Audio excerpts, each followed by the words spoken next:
حدیث سورۃ الانعام 7واں پارہ اور سورۃ الانعام کی آیت نمبر 96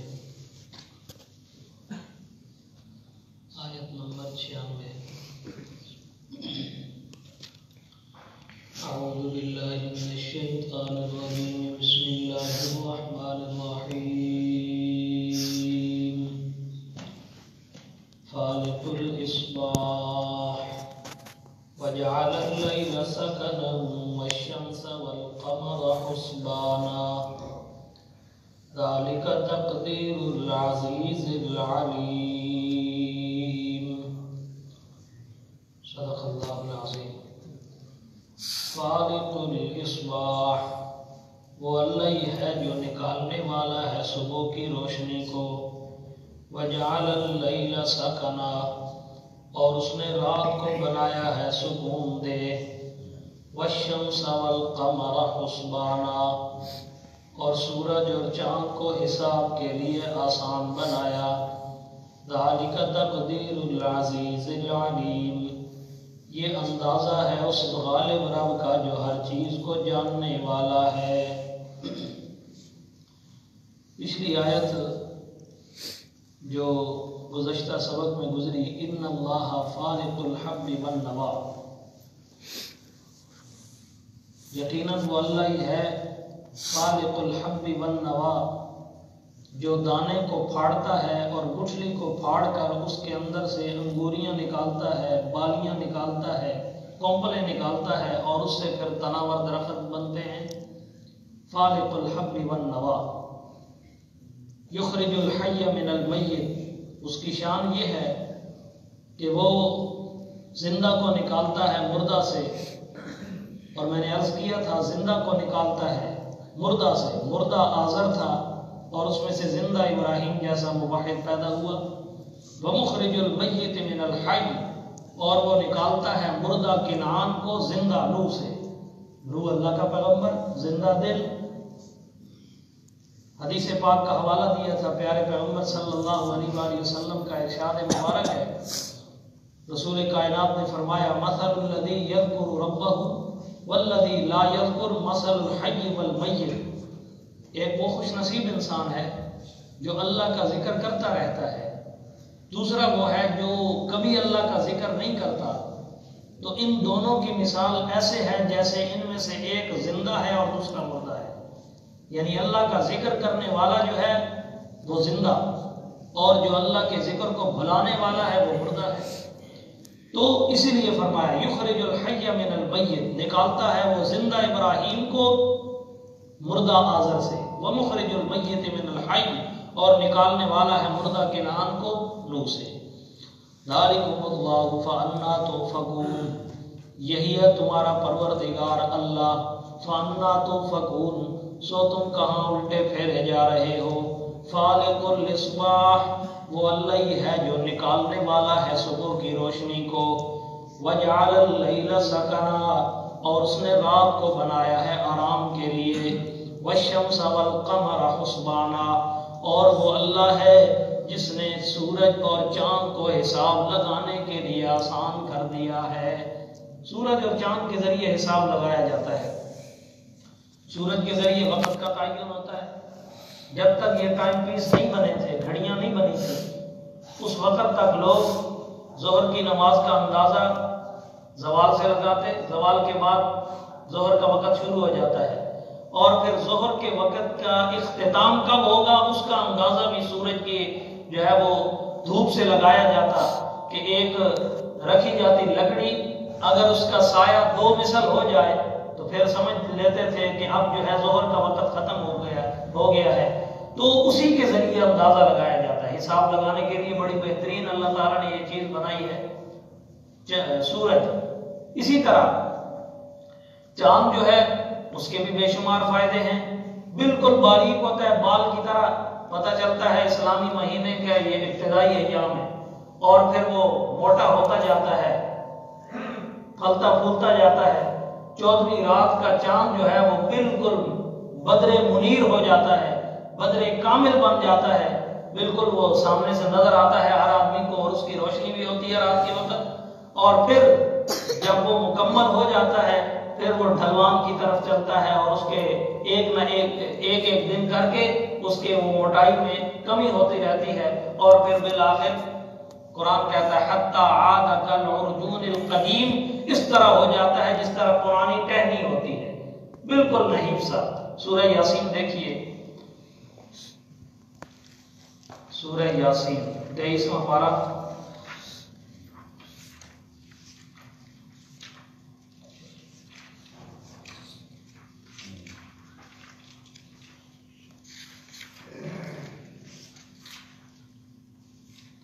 یہ صفحہ ہے 444، سورہ یاسین کی آیت نمبر 38۔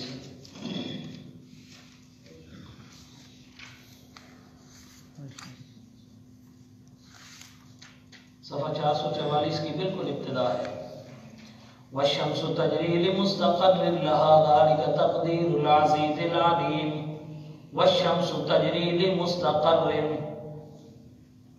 اور سورج چلتا رہتا ہے اپنے مدار کے اندر، لمستقر، جو اس کے لیے اللہ نے مدار مقرر کیا ہے، جو وقت مقرر کیا ہے اس میں چلتا رہتا ہے، لہا، جو اس کے لیے وقت مقرر ہے، ذالک تقدیر العزیز العلیم، یہ مقرر کرنے والا ہے وہ غالب جو ہر چیز کا کلی علم رکھنے والا ہے، والقمر قدرناہ منازلا، اور چاند کہ ہم نے طے کر دیے ہیں اس کے لیے منزلیں، ہم نے طے کر دی اس کی منزلیں، ایک وقت ہوگا ابتدا ہوگی چاند کی، نکلے گا بال کی طرح باریک ہوگا، پھر وہ موٹا ہوتا جائے گا ہوتا جائے گا ہوتا جائے گا، ایک وقت آئے گا بدر کامل بن جائے گا۔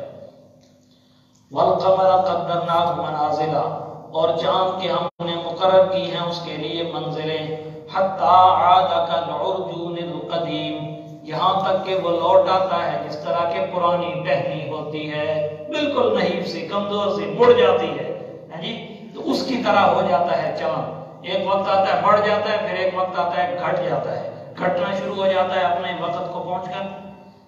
تو یہ ہے جی اللہ تعالیٰ نے سیاروں کا نظام رکھا ہوا ہے، ایک وقت آتا ہے وہ پھیل پھول جاتے ہیں، پھر ایک وقت آتا ہے ان میں کمی ہونے لگتی ہے، تو اس طرح اللہ تعالیٰ نے اجرام فلکی کو ان کے مدار کے اندر جاری فرمایا۔ تو اسی کا ذکر ہے فالق الاصباح، وہ اللہ ہے جو صبح کی روشنیوں کو نکالتا ہے، وجعل اللیل سکنا، اور اس نے رات کو سکون دہ بنایا، والشمس والقمر حسبانا، اور سورج اور چاند کو حساب لگانے کے لیے اللہ تعالیٰ نے آسان فرما دیا۔ یہ رات کو سکون دہ اللہ نے بنایا، یہ رات اللہ کی بہت بڑی نعمت، بہت بڑی نعمت۔ وجعلنا اللیل لباسا، آخری پارہ سورۃ النبأ میں ہے، فرمایا ہم نے رات کو تمہارے لیے لباس بنایا ہے، جس طرح انسانی لباس انسان کے جسم کو پوری طرح اپنی لپیٹ میں لے لیتا ہے، اسی طرح رات کی تاریکی ہر قسم کے عیب کو، ہر قسم کے قبح کو، ہر قسم کی بری چیز کو، اچھی چیز کو اپنی لپیٹ میں لے لیتی ہے، ڈھانپ لیتی ہے پوری طرح۔ تو یہ رات سکون کے لیے اللہ تعالیٰ نے بنائی، سبحان اللہ۔ اور ایک مقام پہ یہ بھی فرمایا کہ اگر اللہ چاہتا قیامت کی صبح تک تمہارے اوپر رات مسلط کر دے، ہے کسی میں طاقت کہ وہ دن کی روشنی لا سکے؟ کھولو ذرا 20واں پارہ، یہ غالباً سورۃ القصص ہے، 20واں پارہ۔ رات اور دن کا نظام اللہ تعالیٰ نے رکھا ہماری سہولت اور آسانی کے لیے۔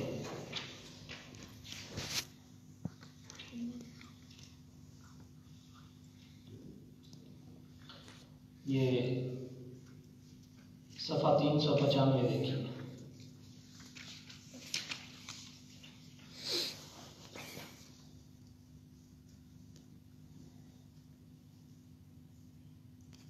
صفحہ 395 ہے، سورۃ القصص اور آیت نمبر 71 ہے، آیت نمبر 71 سورۃ القصص کی۔ قُلْ أَرَأَيْتُمْ إِنْ جَعَلَ اللَّهُ عَلَيْكُمُ اللَّيْلَ سَرْمَدًا إِلَى يَوْمِ الْقِيَامَةِ مَنْ إِلَٰهٌ غَيْرُ اللَّهِ يَأْتِيكُمْ بِضِيَاءٍ۔ قل میرے محبوب فرمائیے، أَرَأَيْتُمْ، ذرا بتاؤ تو صحیح تم، ان جعل اللہ علیکم اللیل سرمدا، اگر اللہ تعالیٰ تمہارے اوپر ہمیشہ ہمیشہ کے لیے رات کو مسلط فرما دے، الہ یوم القیامہ، قیامت کے دن تک اللہ رات کو مسلط کر دے، من الہ غیر اللہ، اللہ کے علاوہ کون سا وہ مختار کل اور حاجت روا و مشکل کشا ہے، یأتیکم بضیاء، جو تمہارے پاس روشنی کو لا سکے؟ ہے کسی میں طاقت؟ اللہ رات مسلط کر دے قیامت تک، اس کی حد اللہ تعالیٰ مقرر فرما دے، تو ہے کسی میں طاقت کہ اس رات کو ہٹا کے اس کی جگہ پہ سورج کو طلوع کر سکے اور روشنیاں لا سکے؟ کوئی نہیں ہے، جواب نفی میں ہے۔ فرمایا افلا تسمعون، پھر قرآن سنتے نہیں ہو؟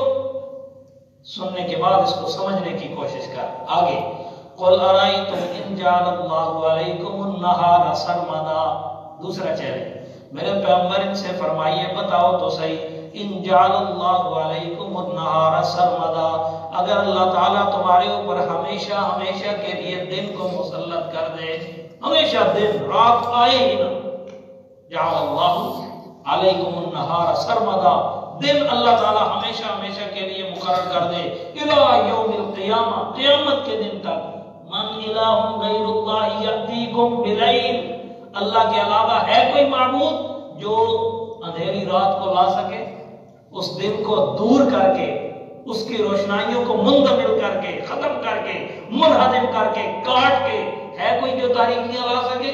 کوئی نہیں لانے والا۔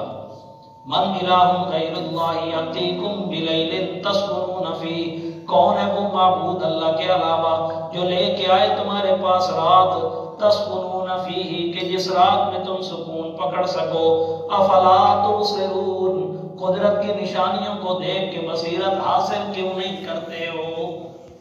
افلا تبصرون، اب بھی تم دیکھتے نہیں ہو، اب بھی سمجھتے نہیں ہو، بصیرت حاصل نہیں کرتے ہو؟ بصیرت حاصل کرنی چاہیے۔ یہ تو ہے بعد کی باتیں، یہ تو تھے چیلنج۔ اب ان دونوں آیات سے پہلی جو آیت ہے اس کو دیکھیے، اس آیت کے لیے بطور دلیل کے ان دو آیات کو ذکر کیا گیا۔ یہ آیت نمبر 70 دیکھیے، آیت نمبر 70 دیکھیے، اس دعوے کو ثابت کرنے کے لیے اللہ نے یہ دو چیلنج کیے۔ ہے کوئی جو رات کو دور کر کے دن کو پیدا کر سکے؟ ہے کوئی جو دن کو دور کر کے رات کو لا سکے؟ یہ کیوں چیلنج کیا؟ پہلی آیت کے مضمون کو ثابت کرنے کے لیے۔ وہ کیا ہے؟ وَهُوَ اللَّهُ لَا إِلَٰهَ إِلَّا هُوَ، وہ اللہ ہی ہے معبود برحق، لا الہ الا ہو، اس کے علاوہ سجدے طواف نظر و نیاز منت منوتی کے لائق کوئی نہیں، لا الہ الا ہو، لہ الحمد فی الاولی والآخرہ، ابتداء بھی اسی کی تعریفیں، آخرت میں بھی، آخر میں بھی اسی کی تعریفیں، وَلَهُ الْحُكْمُ، اسی کے فیصلے کا نفاذ ہوتا ہے دنیا میں، اسی کے فیصلوں کا نفاذ ہوتا ہے، جو وہ چاہتا ہے وہی ہوتا ہے، بندے جو چاہتے ہیں کچھ نہیں ہوتا، ہوتا وہی ہے جو منظور خدا ہوتا ہے۔ مدعی لاکھ برا چاہے کیا ہوتا ہے، ہوتا وہی ہے جو منظور خدا ہوتا ہے، جو اللہ کے ہاں منظور ہوتا ہے، اللہ کی مرضی میں آتا ہے، وہی کائنات میں وجود پاتا ہے۔ اللہ تعالیٰ کی اگر مرضی نہ ہو تو کچھ بھی نہیں ہو سکتا اس کی مرضی کے بغیر۔ تو فرمایا وَهُوَ اللَّهُ لَا إِلَٰهَ إِلَّا هُوَ، پہچان حاصل کرو وہی اللہ ہے، عبادت کے لائق، سجدے کے لائق، منت منوتی کے لائق، نظر و نیاز کے لائق، پکارنے کے لائق، مشکلات میں التجاؤں کے لائق، جھکنے کے قابل، دستے گداگری پھیلانے کے لیے وہ صرف ایک اللہ ہی ہے، اسی کی عبادت کرو، لا الہ الا ہو، اس کے علاوہ ان تمام عبادات کا مستحق کوئی نہیں ہے، لہ الحمد فی الاولی والآخرہ، ابتداء بھی اسی کی تعریف ہے، صفات کارسازی اسی کی، اور آخر میں بھی اسی کی تعریف ہے، لہ الحمد فی الاولی والآخرہ وَلَهُ الْحُكْمُ، پوری کائنات پہ کنٹرول، قبضہ، تسلط، سطوت، حکومت، سلطنت وہ صرف اسی کی ہے، وَلَهُ الْحُكْمُ وَإِلَيْهِ تُرْجَعُونَ، اسی اللہ کی طرف تم سب کو لوٹایا جائے گا۔ تو اس دعوے کو ثابت کرنے کے لیے آگے فرمایا قُلْ أَرَأَيْتُمْ إِنْ جَعَلَ اللَّهُ عَلَيْكُمُ اللَّيْلَ سَرْمَدًا، مجھے بتاؤ نا جن کو تم معبود مانتے ہو اور مشکل کشا اور حاجت روا مانتے ہو، ان میں اتنی طاقت ہے کہ اگر اللہ رات کو مسلط کر دے تو دن کو لا سکے؟ نہیں ہے طاقت، نہیں ہے طاقت، جب ان میں یہ طاقت نہیں ہے، میرے اللہ میں یہ طاقت ہے، تو ثابت ہو گیا مستحق عبادت بھی پھر وہی اللہ ہے، وہ معبودان باطلہ نہیں ہے۔ اسی دعوے کو ثابت کرنے کے لیے اللہ نے یہ مضمون بیان فرمایا۔ تو دیکھیے اپنے سبق کو، فالق الصباح، وہ اللہ ہے جو نکالنے والا ہے صبح کی روشنی کو۔ غموض صبح کو نکالنے والا کون ہے؟ اللہ ہے۔ فالق الصباح، نکالنے والا ہے صبح کی روشنی کو۔ وجعل اللیل سکنا، اسی اللہ نے بنایا ہے رات کو سکون دے۔ والشمس والقمر حسبانا، اور سورج اور چاند کو حساب لگانے کے لیے اللہ نے مقرر فرمایا۔ ذالک تقدیر العزیز العلیم، سبحان اللہ، یہ کس نے مقرر کیا ہے؟ بھائی رات کو پیدا کرنے والا کون ہے؟ دن کی روشنیوں کو لانے والا کون ہے؟ دن میں سورج کو روشن کر کے فصلوں کو ہرا بھرا کرنے والا کون ہے؟ رات کے وقت چاند کو نکال کے اس چاند کی نرم نرم روشنی کے ذریعے ان پھلوں کے اندر ذائقے بھرنے والا کون ہے؟ رنگوں کو تبدیل کرنے والا کون ہے؟ موسموں کو تبدیل کرنے والا کون ہے؟ یہ سارے کام اللہ کرے اور عبادت کے مستحق غیر ہو جائے، یہ کام کا انصاف ہے، یہ قرین انصاف نہیں ہے۔ جو یہ سارے کام کرنے کی قدرت رکھتا ہے، مستحق عبادت بھی وہی مالک ہے، اسی کا حق ہے عبادت۔ آخری پارہ کھولیے، بالکل آخر، سورۃ الفلق، سیکنڈ لاسٹ سورت ہے قرآن مقدس کی، سورۃ الناس سے پہلے۔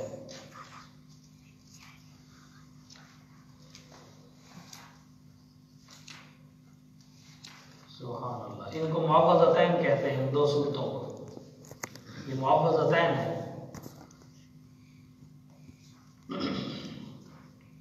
نبی علیہ السلام یہی صورتیں پڑھ کے دم کیا کرتے تھے، بلکہ حدیث پاک میں آتا ہے ایک دن ایک یہودی نے آ کے مسجد نبوی میں نبی علیہ السلام نماز پڑھا رہے تھے مغرب کے وقت، تو اندھیرا تھا، کیونکہ اس وقت بھی روشنیوں کا انتظام تو نہیں تھا، چراغ ہوا کرتے تھے، مغرب کی نماز کا وقت تھا، نبی علیہ السلام نماز پڑھانے میں مشغول تھے۔ یہود چونکہ پہلے دن سے ہی رسول کائنات صلی اللہ علیہ وسلم کے دشمن تھے، صحابہ سے بھی ان کو بغض و عداوت تھی، اور آج بھی انہی کے پیروکار صحابہ سے دشمنی رکھتے ہیں، بغض رکھتے ہیں۔ تو بہرحال نبی علیہ السلام نماز پڑھانے میں مشغول تھے کہ ایک یہودی نے آ کے بچھوؤں کا پورا ایک بوریا لایا اور اس میں انڈیل دی مسجد میں۔ ارادہ اس کا یہی تھا کہ مسلمانوں کو یہ ڈسے بچھو اور ان کو تکلیف پہنچے، حتیٰ کہ ایک بچھو نے امام کائنات کے پاؤں مبارک پہ بھی ڈسا، بہت سے صحابہ کرام کو بچھو نے کاٹا۔ نبی علیہ السلام نے اس دن لعنت فرمائی، لعن اللہ العقرب لا یدع نبیا ولا غیرہ، اللہ اس بچھو پہ لعنت کرے، یہ نہ نبی کو چھوڑتا ہے نہ امتی کو چھوڑتا ہے۔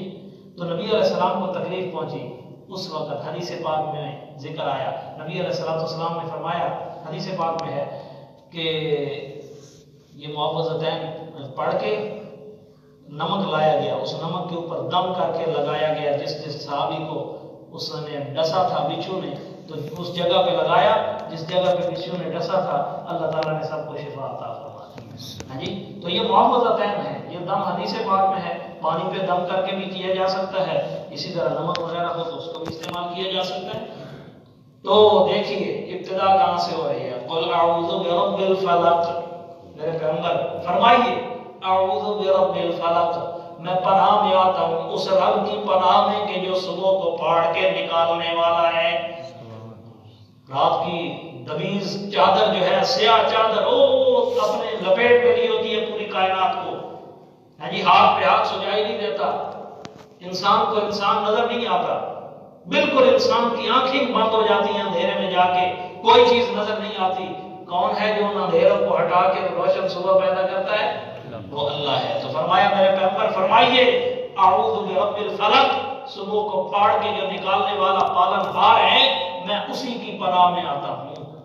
سبحان اللہ، من شر ما خلق، ہر اس چیز کے شر سے جس کو اللہ نے پیدا کیا، ہر چیز کے شر سے میں اللہ کی پناہ میں آتا ہوں۔ تو یہ سورۃ الفلق، اسی طرح سورۃ الناس، قل اعوذ برب الناس ملک الناس الہ الناس، یہ ساری اللہ تعالیٰ کی پناہ میں انسان آتا ہے۔ میں نے دکھانا یہ تھا قل اعوذ برب الفلق، جس طرح یہاں ہے فالق الاصباح، صبح کو نکالنے والا ہے، چیر کر روشنیوں کو نکالنے والا ہے، وہ اللہ ہے۔ قل اعوذ برب الفلق، پھر اسی رب کی پناہ حاصل کرو، اسی رب کی پناہ میں آ جاؤ۔ اب آئیے اپنے سبق پر۔ فالق الاصباح، فالق الاصباح وہ اللہ ہے جو نکالنے والا ہے صبح کی روشنی کو۔ وجعل اللیل سکنا، اور اسی نے بنایا ہے رات کو سکون دے۔ والشمس والقمر حسبانا، اور اس نے بنایا ہے سورج اور چاند کو حساب لگانے کے لیے۔ ذالک تقدیر العزیز العلیم، یہ تقدیر ہے، یہ فیصلے ہیں، یہ مقرر کرنا ہے کس ذات کی طرف سے؟ العزیز، جو پوری کائنات پہ غالب ہے، العلیم، جو ہر چیز کا کلی علم رکھنے والا ہے۔ یہ دو صفات اللہ تعالیٰ کی، عزیز اور علیم۔ اللہ عزیز ہے، اس کے علاوہ کوئی عزیز نہیں۔ بالغ امری، اپنے فیصلوں کو پورا کرنے والا ہے، نافذ کرنے والا ہے۔ اسی طرح واللہ غالب، اللہ غالب آنے والا ہے ہر چیز پہ، عزیز جو ہوا، علیم ہر چیز کا کلی علم رکھنے والا ہے۔ ان دو صفات میں اللہ کا کوئی شریک نہیں ہے۔ ثابت کیا ہوا؟ مستحق عبادت بھی اللہ کے علاوہ پھر کوئی نہیں ہے۔ اللہ تعالیٰ قرآن و سنت کے مطابق عقیدہ اور عمل بنانے کی